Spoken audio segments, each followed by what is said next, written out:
அதாவது என்னன்னா மொட்டை கடிதாசி என் ஃபர்ஸ்ட் கடிதாசி வந்து கண்ணா விக்ரம் உன் மேல அதிக எதிர்பார்ப்பு இருக்கு. உன்னால இந்த ஷோக்குள்ள ஒரு ஆன்டகனிஸ்ட் ப்ரோட்டகனிஸ்டுக்கான ஸ்பேஸ் கிரியேட் ஆயிடுச்சு. அதனால நீ ஃபன் பண்றத மட்டும் உங்க அம்மா மேல ப்ராமிஸ் பண்ணிட்டு பண்ண மாட்டேன்ட்டு நீ பண்ணா நீ பண்றது ஃபன் நினைச்சு இன்னொரு தடவை எழுதி அதை அடிக்கடி அப்ளை பண்ணா காண்டாருது நான் மட்டும் இல்ல, இத படிச்சோன்னு கிளாரிட்டியார மக்களும் சேர்த்து காண்டாயிடுவாங்க. அதனால அவனுக்கு ஒரு மொட்டை கடிதாசி, இன்னொரு மொட்டை கடிதாசி யாருக்கு எழுதுவேனா கனா மச்சானோட ஃப்ரெண்ட் நான் தான் பேசுறேன் பிரஜினுக்கு. பிரஜின் இந்த ஆட்டம் நமக்கு செட் ஆகாது. பொண்டாட்டிய அசால்ட்டா விட்டுரு, அது ஏதோ அடிச்சு கிடிச்சு புடிச்சு கிடிச்சு வந்து சேரட்டும். இங்க ரொம்ப நேரம் நம்ம நல்லவனாட்டு நடிக்க முடியாது. சொக்கத்தங்க இந்த ஷோ தான். அடுத்த தடவை இந்த தங்கத்தை தோண்டி எடுத்துருவானுங்க. நமக்கு இந்த சேனலும் இந்த ஷோவும் இந்த நேரத்துல வேணாடாக்கன்னா வெளில வந்துருன்னு ஒரு மொட்டை கடிதாசி எழுதிடுவேன். நீ நடிக்கிறேன்னு எங்களுக்கு அப்பட்டமா தெரியுது. உன்னை கடைசி வரைக்கும் ஐஸ்கிரீம் கொடுத்து பீடா கொடுத்து பெஸ்ட் பெர்ஃபார்மர் கொடுத்து உன் வைஃப் எத்தனை ஓட்ட தான் தேத்தி தேத்தி கொண்டு வர முடியும். இது ஒர்க் அவுட் ஆகாது, வெளில வந்து ராஜான்னு எழுதிடுவேன். பாருக்கு நான் என்ன எழுதுவேனா அன்பே பாரு அன்பே.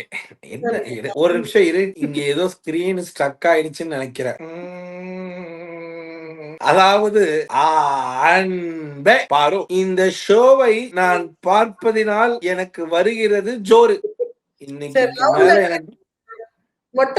மேல எனக்கு கிடைக்காது போல சோறு.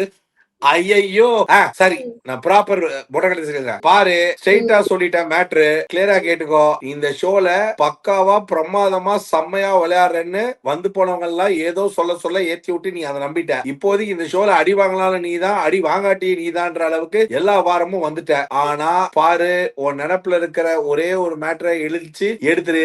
அடிக்கடி அழுது ஒண்ணு பெர்ஃபார்ம் பண்ற பாரு, அது அம்புட்டும் டூப்பா தான் தெரியுது, ஒரிஜினலா தெரியல. இது அடியேனின் மொட்டை கடிதாசி கண்டென்ட். நீ நல்லா பேசுற எல்லா கண்டென்ட்டும் எனக்கு என்னமோ உண்மையா தெரியுது. நீ அழுது பண்ற எல்லாமே அம்புட்டு பிராடுத்தனமா தெரியுது. போஸ்ட் சார், மொட்டை கடிதாசி எழுதி உங்களை அசிங்கப்படுத்துறது நமக்கு பிடிக்காது சார். நம்ம கடிதாசி ஸ்ட்ரெயிட்டா தான் இருக்கும் சார். போன சீசன்ல நீங்க கத்துக்கிட்டீங்க, இந்த சீசன்ல வரைக்கும் கத்துக்கிட்டதை எதையுமே எக்ஸிக்யூட் பண்ணாம இப்பவும் எடுப்பார் கைப்பிள்ளையா இருக்கீங்க. இது மொட்டை கடிதாசி இல்ல சார், ஸ்ட்ரெயிட் கடிதாசி. விஜய் சேதுபதியா ஹோஸ்ட் பண்ணுங்க, விஜய் டிவிக்கு ஹோஸ்ட் பண்ணாதீங்க.